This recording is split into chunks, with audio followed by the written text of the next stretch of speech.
Our next speaker is going to be Ezra Cohen, a good friend and colleague from the Moores Cancer Center. He's the Associate Director of the Cancer Center, and he leads the Solid Tumor Therapeutics Program.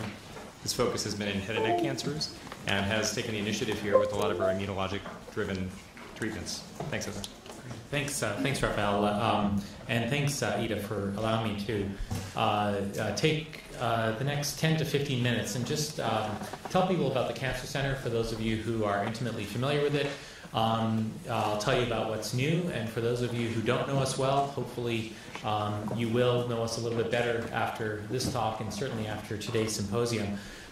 We really are in a unique position here at Moores because although we are a not-for-profit, we are the really one of the major clinical centers and certainly the only NCI-designated cancer center within a 100-mile or almost 100-mile radius. So we're here to serve the San Diego community and the Southwest region with both innovative science and cutting-edge clinical research. And hopefully I'll show you some examples of that over the next 10 to 15 minutes.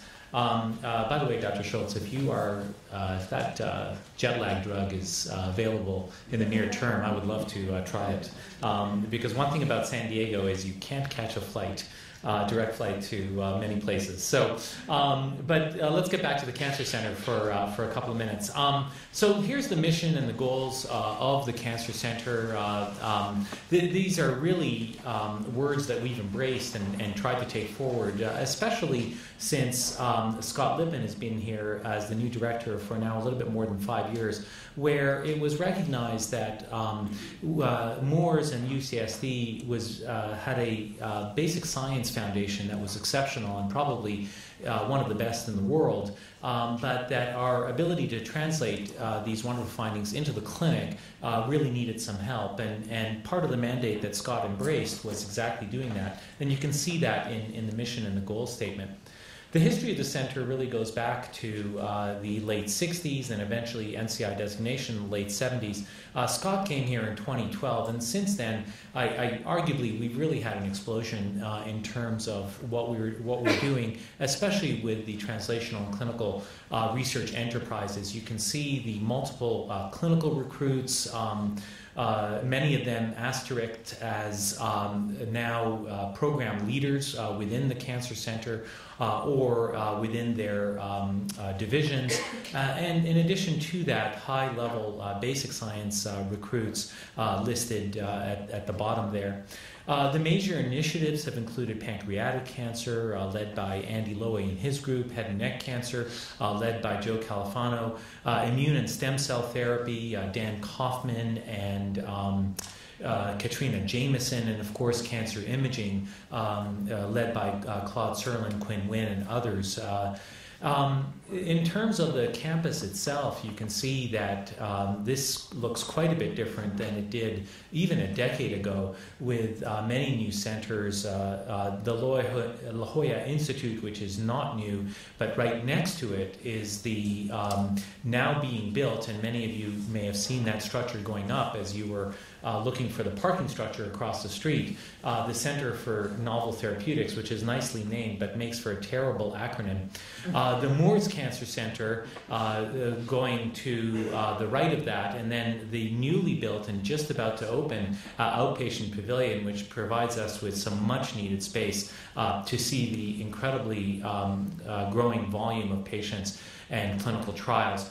Those of you who took the 5 recognize the Jacobs Medical Center that has been in operation now for about a year and a half, and really a top tier facility with 3 floors being occupied by oncology, including 12 beds specifically designated for cellular therapies like CARs, TCR engineered cells, and other cellular products. I talked about the outpatient pavilion. It will house our breast cancer and urology programs, as well as the outpatient facility to see patients receiving stem cell therapies. We sit at the center of one of the largest biotech clusters. I probably don't need to tell the audience this, in the United States. Third best to higher than that, depending on what statistics you like to read. But each dot on this map represents a biotech company. The larger ones represented by larger commercial entities. And you can see that in addition to that, several academic centers that we collaborate with. Let me tell you a few stories of some of the things that you have not, I don't think, have heard about today, but will augment certainly the talent that you've witnessed going on here at UCSD and Moores. One is around the Hippo pathway, and of course Dr. Guan is an international expert with this. In this pathway, he partnered with Dennis Carson and discovered that a alteration of this pathway actually leads to an immune competent phenotype that can destroy tumors and increases immunogenicity. That was published in Cell in 2016. Dr. Zuniga has been studying chronic viral infections for, I think, almost her entire career, but recently has now defined a exhaustion phenotype for plasmacytoid dendritic cells, and now we are working with Alina to look at this in virally induced cancers such as HPV-induced oropharynx cancer, hypothesizing that many of the same mechanisms may play a role in virally induced cancers, and in fact, her early work shows that that to be true. Many of you have heard of the ROR1 story in the past. I think Tom and Katrina have talked about this. This was an effort funded by CIRM, the California Institute for Regenerative Medicine.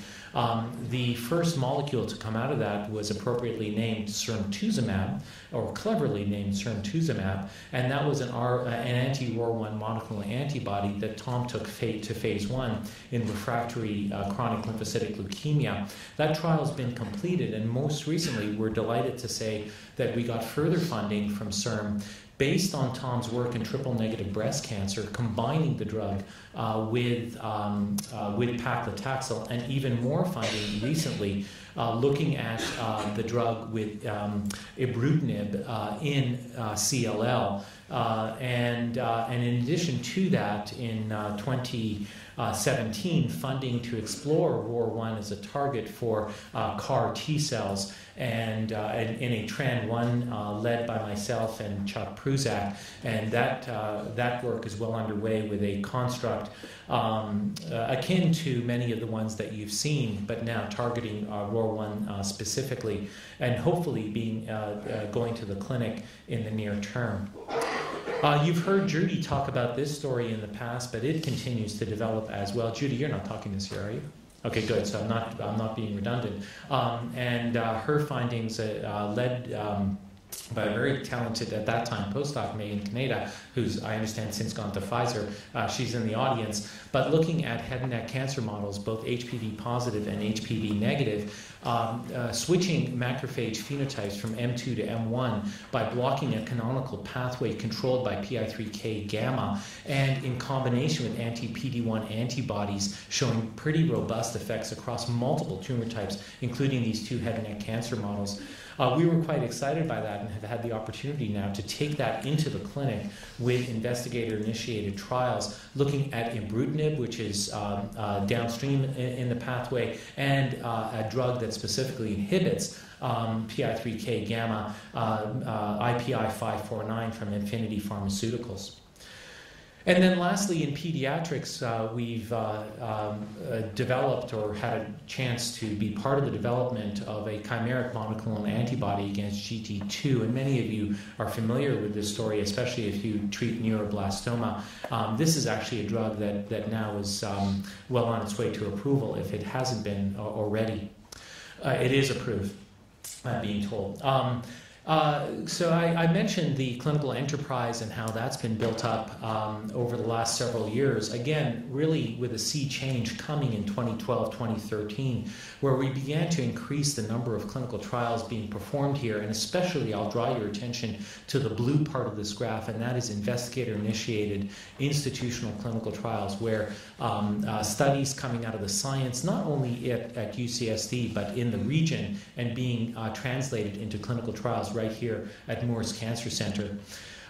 In fact, if you look at this in a different way, in 2012, if you look at the, quote, traditional, and these were mostly cytotoxic chemotherapy studies that were going on at the Moores Cancer Center, they comprised about 95% of the studies, where genomics, that is targeted therapies and immunotherapy, comprised just 5%.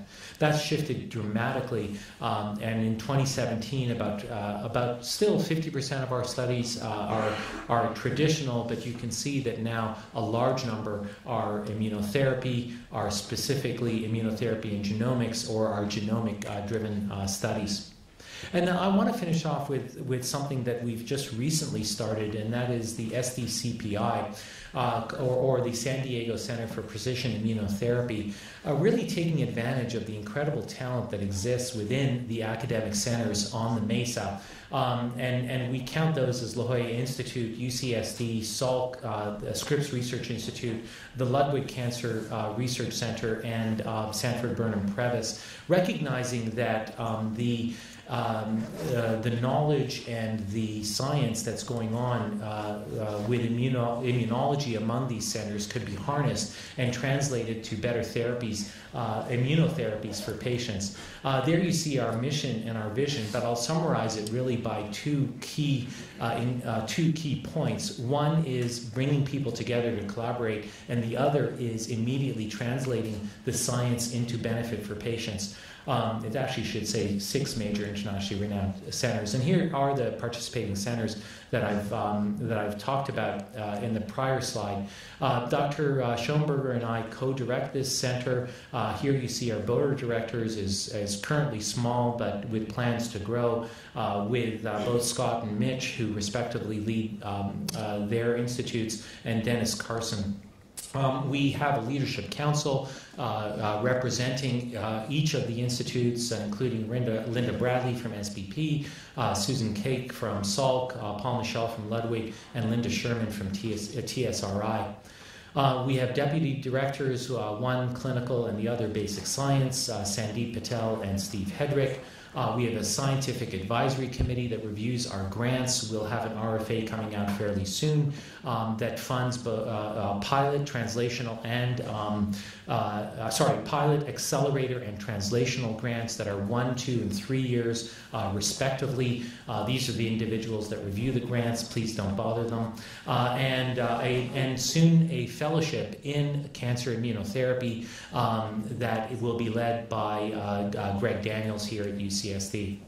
And so I've gone through a lot of different things that are going on here, not only at UCSD and Moores Cancer Center, but really on the Mesa, with the idea that we do have a wonderful environment in San Diego. I don't need to convince the people in this room, but we do have to convince the rest of the world, and we can do that by continuing to do wonderful science, and most importantly, in my mind, delivering that science to patients to make a big difference. And I think that's exactly why we're all here today, and that is the mission of Moores Cancer Center. So Ida, thank you for giving me the time to talk about what we're doing and the center, and I'll be around if there are any questions. Thanks very much.